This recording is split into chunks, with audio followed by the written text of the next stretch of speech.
کو گالی دی تو سمجھو آپ گناہ کر رہے ہیں. ماں باپ کو تکلیف دینا یہ بہت بڑا گناہ ہے. ماں باپ کو گالی بکنا یہ بہت بڑا گناہ ہے.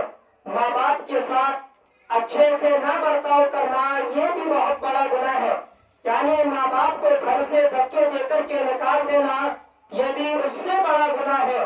ماں باپ کو اپنے بیوی بچوں کے خاطر الٹے سیدھے الفاظ نکالنا، یہ الٹے سیدھے الفاظ بولنا یہ بھی اس سے بڑا گناہ ہے. یہ بھی اس سے بڑا گناہ ہے. یعنی اگر آپ نے ماں باپ کو گالی دی تو سمجھو آپ اللہ رب العزت آپ سے ناراض ہو جائے گا. اگر آپ نے اپنی ماں کو پریشان کیا تو سمجھو اللہ آپ سے ناراض ہو جائے گا. ایک مرتبہ کا واقعہ ہے، اللہ کے نبی کی بارگاہ میں ایک صحابی حاضر ہوئے اور کہنے لگے کہ اللہ کے رسول صلی اللہ تعالیٰ علیہ وسلم، میری جانیں آپ پر قربان، یا رسول اللہ میں آپ سے اتنا عرض کروں گا اور آپ سے اتنا ہی کہوں گا کہ یا رسول اللہ کہ آپ مجھے اتنا بتا دیجئے کہ اللہ رب العزت جب ہم سے راضی ہوتا ہے تو ہمیں کیسے پتا لگے گا کہ اللہ ہم سے راضی ہے. صحابی عرض کر رہے ہیں یا رسول اللہ آپ ہمیں بتلا دیجئے کہ آپ ہمیں اشارہ دے دیجئے کہ ہمیں کیسے پتا لگے گا کہ اللہ ہم سے راضی ہے. تو اللہ کے نبی صلی اللہ علیہ وسلم نے فرمایا کہ اے میرے صحابی، اے میرے قریبی انسان، اے صحابہ کرام سنو، جاؤ اپنے گھر پر جاؤ اور جا کر کے دیکھنا اور اپنے ماں اور اپنے باپ سے گفتگو کرنا. اگر تم اپنے ماں سے اور اپنے باپ سے اگر گفتگو کر رہے ہو، اگر تمہاری ماں یا تمہارا باپ اگر تم سے راضی ہے تو سمجھ لینا تم سے پروردگار عالم بھی راضی ہے. اگر تمہاری ماں تمہارے باپ اگر تم سے ناراض ہے تو قسم پروردگار عالم کی تو تمہارا رب بھی تم سے ناراض ہے. تو دوستو اپنے ماں باپ کے ساتھ اچھے سلوک سے پیش آیا کرو. اپنے ماں باپ کو اپنی بیوی بچوں کے خاطر الٹے سیدھے الفاظ نہیں کہا کرو. دیکھیے ایک ماں ہے اور ایک ماں کی شکم سے ایک بچہ باہر آ رہا ہے اور وہ بچہ دنیا فانی کے اندر آ رہا ہے. اب دیکھیے وہ نیست سے ہست اور عدم سے وجود میں آ رہا ہے، لیکن نہ غرور ہے نہ تباہ ہے، کسی عمل کو انجام دینے پر قابو نہیں رکھتا. جب اس کی عمر دراز ہو جاتی ہے تو اس کی ماں ہے وہ اکیلا گھر میں ایک تنہا لڑکا ہے اور اس کی ماں ہے اور اس کا باپ دنیا سے چلا گیا ہے، یعنی اس کی ماں بھی بیوہ ہو چکی ہے. اب وہ یہ خواہش کر رہی ہے کہ اپنے بیٹے کے لیے میں ایک دلہن لے کر کے آؤں گی، جو دلہن میرے گھر میں آ کر کے میرا خیال رکھے گی، جو میرے بڑھاپے کا سہارا بنے گی. یہ میرا بیٹا، یہ میرا نور نظر ہے. اب میں اس کی دلہن کو لینے جا رہی ہوں، اب میں اس کی شادی کر دے رہی ہوں، اب میں اس کا نکاح کر رہی ہوں. اب دیکھیے جب بچہ عمر دراز ہو گیا، جب شادی کے لائق ہو گیا تو اس کی ماں نے ایک اس کی شادی کو کرایا اور شادی کرانے کے بعد اس کی ماں اپنے ایک دلہن کو اپنے گھر پر لے کر کے آئی ہے اور بہت ہی خوش نظر آ رہی ہے، بہت ہی اچھی نظر آ رہی ہے، کیونکہ اس کے بڑھاپے کا سہارا اس کے گھر میں داخل ہو گیا ہے. اب وہ بہو آئی ہے، جب اس دلہے کی بہو جب گھر میں داخل ہوئی ہے تو اس نے آتے ہی آتے اپنے شوہر سے کہا کہ اے میرے شوہر ہماری شادی کو اتنے سال ہو گئے، اے میرے شوہر ہماری شادی کو اتنے برس ہو گئے، یہ تمہاری بوڑھی ماں ہے، ہم اس کو روزانہ کھانا کھلایا کرتے ہیں، ہم اس کو روزانہ کھانا کھلاتے ہیں. اے میرے سرتاج آج کے بعد تم اس کو کھانا نہیں دو گے، آج کے بعد اس کو تم کھانا نہیں کھلاؤ گے. اس کا شوہر کہتا ہے، یعنی بیٹا کہتا ہے اپنی ماں کا نور نظر، اے میری بیگم، اے میری زوجہ محترمہ، یہ میری ماں ہے اور میں اپنی ماں کو کھانا ضرور دوں گا. تو اس کی بیگم کہتی ہے میرے سرتاج اگر آپ اس کو کھانا دیتے ہو تو ٹھیک ہے آپ اس کو کھانا دو، لیکن ایک بات اور میری عرض ہے کہ اگر یہ ماں اگر تمہاری یہ بوڑھی ماں گھر پر رہے گی تو میں اس گھر میں بالکل بھی نہیں رہوں گی، میں اپنے گھر سے چلی جاؤں گی، اپنے مائکے چلی جاؤں گی. تو اس کا شوہر کہتا ہے میری بیگم لاؤ میں اپنی ماں کو ایک دور دراز چھوڑ کر کے آتا ہوں اور دور دراز چھوڑنے کے لیے جا رہا ہوں. تو اس بیٹے نے اپنی ماں کو ایک اپنے گھر سے دور دراز جا کر کے ایک جھوپڑی میں اس کا سایہ بنایا اور ایک جھوپڑی میں اس کے رہنے کے لیے کہا.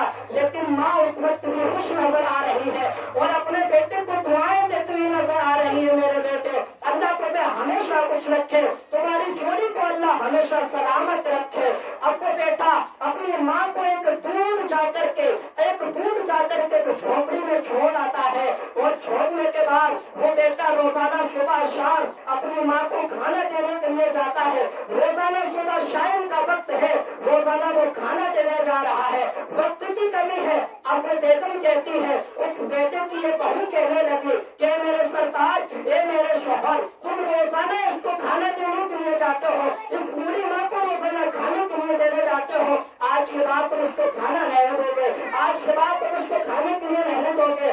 اب اس کی بیگم کہتی ہے، اے میری بات یاد رکھو کہ آج کے بعد تم اس کو کھانے کے لیے کچھ نہیں دو گے۔ تو وہ بیٹا نور نظر، اس ماں نے جتنا اس کو لاڈ اور پیار سے پالا تھا، ماں نے جتنا سوچ رکھا تھا کہ میں اپنے گھر کے اندر ایک بہو کو لاؤں گی جو میرے بڑھاپے کا سہارا بنے گی، آج وہ بیٹا نافرمان ہوتا ہوا نظر آ گیا۔